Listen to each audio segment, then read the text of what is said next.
ಸ್ನೇಹಿತರೆ, ಸೀಮೆ ಬದನೆಕಾಯಿ ಗಿಡ ಕೊಯ್ದಿದ್ದಾಯಿತು. ಇನ್ನೇನಪ್ಪ ಅಂತ ಹೇಳಿದ್ರೆ ಇದನ್ನು ಗಿಡ ಬೆಳವಣಿಗೆ ಮಾಡಿಸೋದಂತೂ ತುಂಬಾ ಈಸಿ. ಬೆಳವಣಿಗೆ ಮಾಡಿಸಿದ್ದಾದಮೇಲೆ ಏನಪ್ಪ ಅಂತ ಹೇಳಿದ್ರೆ ಇದನ್ನೆಲ್ಲ ಕೊಯ್ದು ಕಟ್ ಮಾಡಿ ಹೊರಗಡೆ ತೆಗೆದು ಆಚೆಗೆ ಹಾಕೋದೇ ಇರೋದು ದೊಡ್ಡ ಪ್ರಾಬ್ಲಮ್ಮು. ಇನ್ನೇನಪ್ಪ ಅಂತ ಹೇಳಿದ್ರೆ ಉದ್ದುದ್ದಕ್ಕೆ ಕೊಯ್ಬೇಕು. ಇಲ್ಲಿ ಗಮನಿಸ್ಬೋದು ಕೊಯ್ದಿರೋದು, ಅಲ್ಲಿ ಬಿಸಿಲು ಬೀಳ್ತಾ ಇರೋದೆಲ್ಲ ಲೈನ್ ಆಗಿ ಕೊಯ್ದಿದ್ದೀನಿ. ಅಡ್ಡಡ್ಡವಾಗಿ ಕೊಯ್ದಾಕಿದ್ದಾಗಿದೆ. ಇನ್ನೇನಪ್ಪ ಅಂತ ಹೇಳಿದ್ರೆ ಈ ಸೆಂಟ್ರಲ್ಲಿ ಅಲ್ಲಲ್ಲೇ ಉದ್ದುದ್ದಕ್ಕೆ ಕೊಯ್ಕೊಬರಬೇಕು.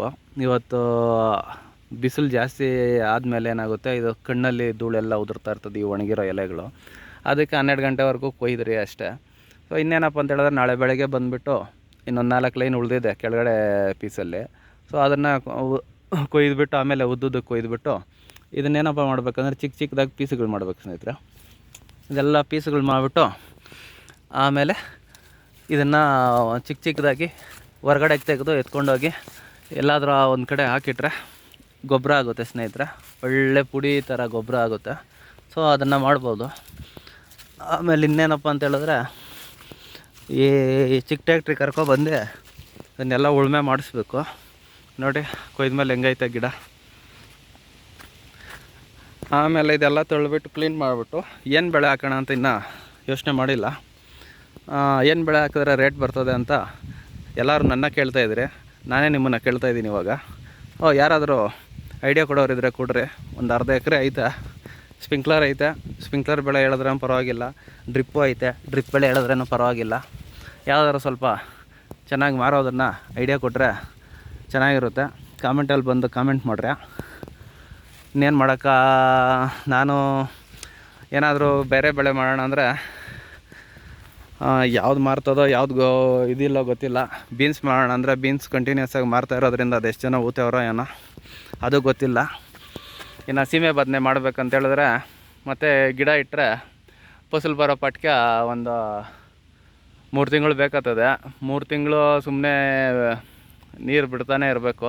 ಅದಕ್ಕೆ ಯಾರಾದರೂ ಏನಾದರೂ ಒಂದು ಐಡಿಯಾ ಕೊಟ್ಟರೆ ಆ ಬೆಳೆ ಹಾಕ್ಬಿಟ್ಟು ಆ ಬೆಳೆ ಅರ್ಧ ಇರೋವಾಗ ಸೀಮೆ ಬದನೆಕಾಯಿ ಮೊಳಕೆಕಾಯಿ ಎಲ್ಲಾದರೂ ತಗೊಂಬಂದು ಉಣ್ಬಿಟ್ಟು ಬೆಳೆ ಮುಗಿಯೋಷ್ಟರಲ್ಲಿ ಸೀಮೆ ಬದನೆಕಾಯಿ ಗಿಡನ ಮೇಲೆ ಕಚ್ಬಿಡ್ತೀನಿ, ಇಂಟರ್ ಕ್ರಾಪಿಂಗ್ ಮಾಡ್ಕೊಂಡು.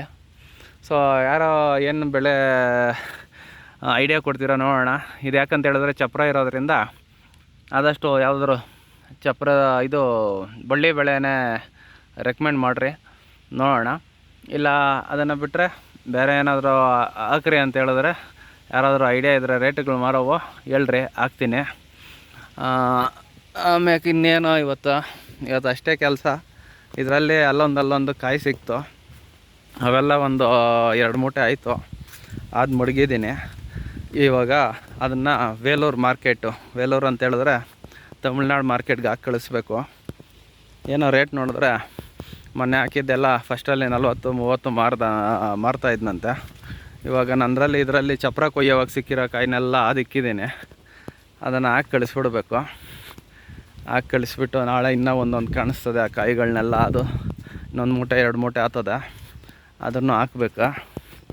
ಇನ್ನೇನಪ್ಪ ಅಂದ್ರೆ ನನ್ನ ಗಾಡಿ ಇಷ್ಟು ದಿನ ಬಿಟ್ಬಿಟ್ಟಿದ್ದೆ ಎಲ್ಲೋ ಶೆಡ್ಡಾಗ.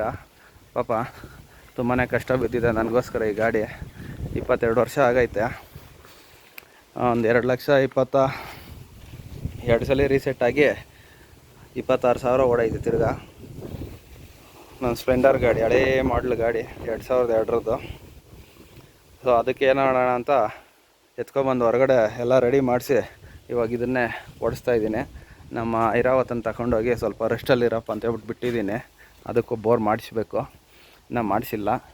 ಮಾಡಿಸಿದ್ದಾದ್ಮೇಲೆ ಅದನ್ನು ಎಲ್ಲಾದರೂ ಲಾಂಗಿಂಗ್ ಹೋಗೋದಕ್ಕೆ ಯೂಸ್ ಮಾಡ್ಕೊಬೇಕಷ್ಟೆ. ಇವತ್ತಿನ ಮೂಟೆ ಇಲ್ಲಿ ರೆಡಿ ಆಗೈತೆ, ನೋಡ್ತಿರ್ಬೋದು ನಮ್ಮ ಮೂಟೆ. ಈ ಮೂಟೆಗಳು ಬಂದು 55-60 kg ಅಷ್ಟು ಬರ್ತದೆ. 2 ಮೂಟೆ ಆಗೈತೆ. ನೋಡೋಣ, ಒಂದು 20 ರೂಪಾಯಿ 25 ರೂಪಾಯಿ ನಡೀತಾ ಇದೆ ಮಾರ್ಕೆಟು. ಎಷ್ಟು ಮಾರ್ತದೋ ಏನೋ ಗೊತ್ತಿಲ್ಲ. ಇದು ಇವತ್ತಿನ ಡ್ಯೂಟಿ ನಂದು ಅಷ್ಟೇ. ಇನ್ನೇನಪ್ಪ ಅಂತ ಹೇಳಿದ್ರೆ ನಾಳೆ ಕೂಲಿ ಅವ್ರು ಕೇಳಿದೆ, ಇದ್ರಾಗ ಒತ್ತಿನೊಂದ್ಸಲಿ ಕಿತ್ತೋಣ ಅಂತ ಕೆರೆಟಾಗ.